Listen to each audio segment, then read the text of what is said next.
Mohon petunjuknya bagaimana kita mengetahui membedakan ketika kita diberikan teguran atau cobaan oleh Allah Subhanahu wa taala. Misalnya demam. Dari mana kita tahu demam itu teguran apa cobaan? Ada kalanya sakit itu untuk menghapus dosa. Ada kalanya sakit itu untuk mengangkat derajat. Ada kalanya sakit itu laknat. Ada kalanya sakit itu menempatkan kita di surga yang tertinggi. Dari mana kita tahu bahwa demam kita itu masuk kategori demam level A, level B, level C? Apakah dari panasnya? Pakai termometer. Oh, panas Anda 40. Nah, ini laknat nih.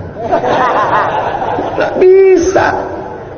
Makanya dalam hadis qudsi dikatakan, ana inda husni zanni abdi bi, aku menurut prasangka hambaku padaku, maka kita mesti husnuzan. Andai besok kita demam, nauzubillah, sekedar sampel contoh, maka yang pertama kita pakai hadis, la yusibul mu'min min nasabin wala wasabin wala saqamin wala syaukin yastakuha. Demam panas, gundah gulana, susah hati, duri menusuk tapak kaki, cara Allah menghapuskan dosa-dosa. Jadi husnuzan sama Allah, bahwa Allah menghilangkan dosa kita. Kapan dia jadi laknat? Kalau penyakit itu datang tidak merubah apa-apa, tidak mengingatkan pada mati, tidak mensyukuri nikmat sehat, tidak merubah apapun, saat itu kita sedang terlaknat. 3, ada kalanya penyakit itu mengangkat derajat kita. Haji, balasannya haji mabrur, surga. Bangun masjid, balasannya dapat satu tempat istana di surga. Tapi ada balasan yang tidak bisa dihitung. Apa dia? Orang yang sabar, maka sabar menerima penyakit, tapi tetap berobat. Jangan gara-gara ini, ayo kita ke rumah sakit. Sabar. Itu bukan sabar, bodoh. 4, mungkin engkau tak ada dosa karena selalu istighfar, tahajud, witir, duha. Mungkin engkau pula sudah ditinggikan Allah derajat, tapi rupanya namamu sudah ada dalam daftar penghuni surga Jannatul Firdaus. Sudah ada namamu di situ. Namamu sudah dituliskan malaikat. Cuman waktu dicek kurang amalnya. Ada yang kurang 2 on, ada yang kurang 2 mili. Maka bagaimana cara melengkapkannya? Diuji Allah SWT. Ketika dia dapat menerima itu ridha dia, maka dinaikkan Allah. Maka segala yang kita alami itu ada 4. Pertama, menghapus dosa. Yang kedua, mengangkat derajat. Yang ketiga, nama kita sudah masuk surga, tapi amal kita belum cukup. Yang keempat, tak ada perubahan apa-apa, menjadi terlaknat. Mudah-mudahan kita selamat dari yang nomor 4. Semoga Ustaz Somad selalu sehat dan selalu dilindungi Allah. Amin. Saya Arif Firmansyah, punya adik satu bapak. Posisi bapak sudah almarhum, sudah meninggal. Bolehkah saya menjadi wali nikah untuk adik saya? Tak bisa. Karena syarat wali itu adalah saudara seayah atau saudara kandung seayah seibu. Adapun saudara seibu tak bisa jadi wali. Saudara tiri tak bisa jadi wali. Kamu, saya mau mewalikan dia, Pak. Apa hubunganmu? Saya merasa saudara. Apalagi?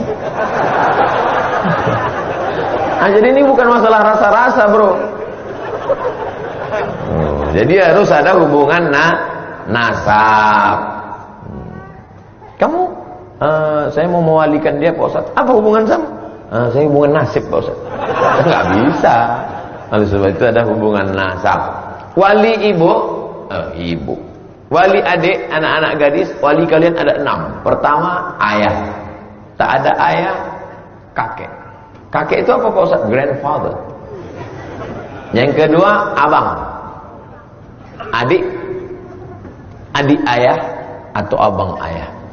Kami di Sumatera abang. Kalian mau pakai kakak, terserahlah. Yang penting samanya itu. Nah, oleh sebab itu maka 6 orang inilah yang menjadi walimu.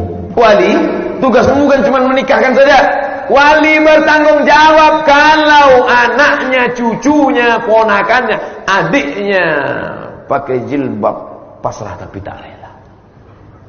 pakai jilbab sakaratul maut, pakai jilbab setengah hati, tidak menutup aurat, kau akan dituntut di hadapan Allah. Selangkah lagi kau mau masuk surga.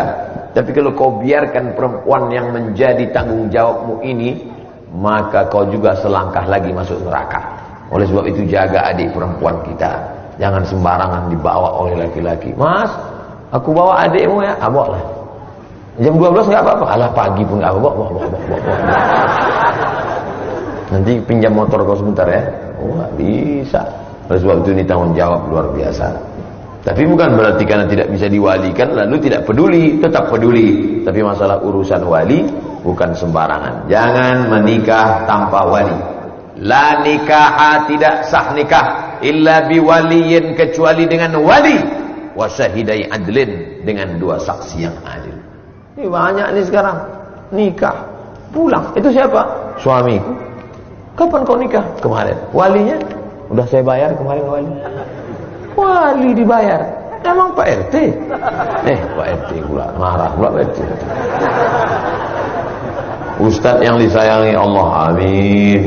Bolehkah badal haji laki-laki dilaksanakan perempuan? Boleh. Mana dalilnya? Ada seorang perempuan mau membadalkan haji ayahnya karena ayahnya sakit keras. Badal haji itu apa? Melaksanakan haji untuk orang dua. Satu sudah meninggal dunia, yang satu masih hidup tapi sakit keras. Dalilnya ada. Labbaik Allahumma subrumah, labbaik Allahumma subrumah, aku menghajikan subrumah. Nabi nanya, ente ngajikan siapa? Subrumah. Subrumah itu siapa? Akhi, my brother, sedulurku, saudara saya. Dia sudah meninggal dunia. Ya. Kau sudah haji apa belum? Belum. Hajikan dulu dirimu, baru hajikan subrumah. Itulah dalil boleh menghajikan orang yang sudah meninggal. Mudah-mudahan kita semua bisa berangkat haji. Setelah adik-adik nanti haji, pas haji yang kedua, itu kau hajikan saudaramu.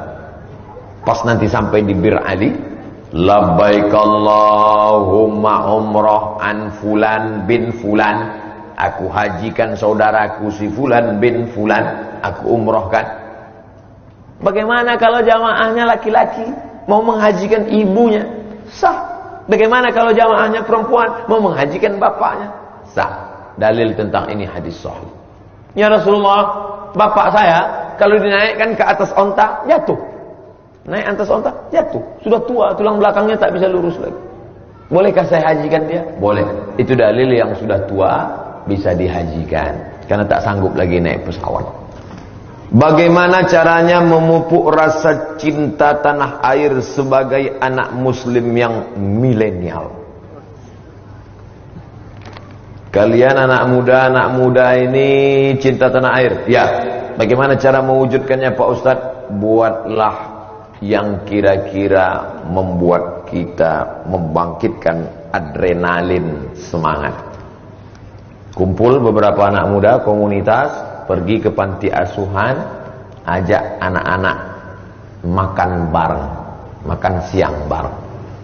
Kalau untuk ngasih sebulan kalian belum mampu, bapak kalian, ibu kalian bisa, tapi kalian belum, maka ajak makan siang bersama anak yatim. Mereka anak-anak Indonesia, anak suku bangsa kita, cuman kurang beruntung karena bapaknya meninggal susah. Ajak makan siang bareng besok, jangan tunda-tunda, besok hari Ahad. Kebetulan momen Agustus sekaligus Muharram. Datang, temui. Assalamualaikum Pak Panti Asuhan. Ya. Bapak Ketua Panti. Ya. Berapa anak yatim di sini? Ada 300 orang. Keluarkan, kami mau makan sama. Berapa? Agak 10 orang aja. Karena kebetulan kalian komunitasnya nggak banyak, cuma 10. Nah, makan bareng. Itu untuk membangkitkan persaudaraan, untuk membangkitkan kesamaan kita. Kemudian buat lagi cerita, datangi veteran-veteran perang kita. Ini untuk membangkitkan sesama anak bangsa. Ternyata ada anak bangsa yang kurang beruntung. Lalu kemudian untuk membangkitkan cinta tanah air kita, datangi veteran-veteran rumah-rumah jompo yang masa itu mereka masa kependudukan Jepang yang usianya sekarang 70, 80. Sebenarnya saat melihat mereka, kita bukan sedang melihat orang lain. Saat itu kita sedang melihat diri kita 50 tahun yang akan datang. Kalian yang sekarang berumur 20, Pergi ke panti jompo, kalian sedang melihat diri kalian 50 tahun akan datang. Begitulah bentuk kulitmu yang tak lagi mulus keriput. Begitulah bentuk wajahmu yang mulai turun ke bawah. Begitulah bentuk rambutmu yang sudah mulai memutih. Dan banyak cerita kepada mereka. Bagaimana dulu saat berjuang melawan Jepang. Bagaimana dulu saat berjuang melawan Belanda. Ini membangkitkan cinta tanah air. Setelah itu, barulah bangkit semangat mahasiswa-mahasiswa. Dari fakultas apa? Kedokteran. Serius, profesional. Jadi dokter spesialis. Hasil dari dokter spesialis, kalian akan bangun masjid, akan menyantuni anak yatim, akan menyekolahkan fakir miskin, sehingga negeri ini akan bangga punya anak-anak bangsa yang menjaga harkat martabat anak bangsa, insyaallah. Amin. Saya kalau anak muda yang bertanya semangat saya, tapi kalau yang tua-tua semangat juga.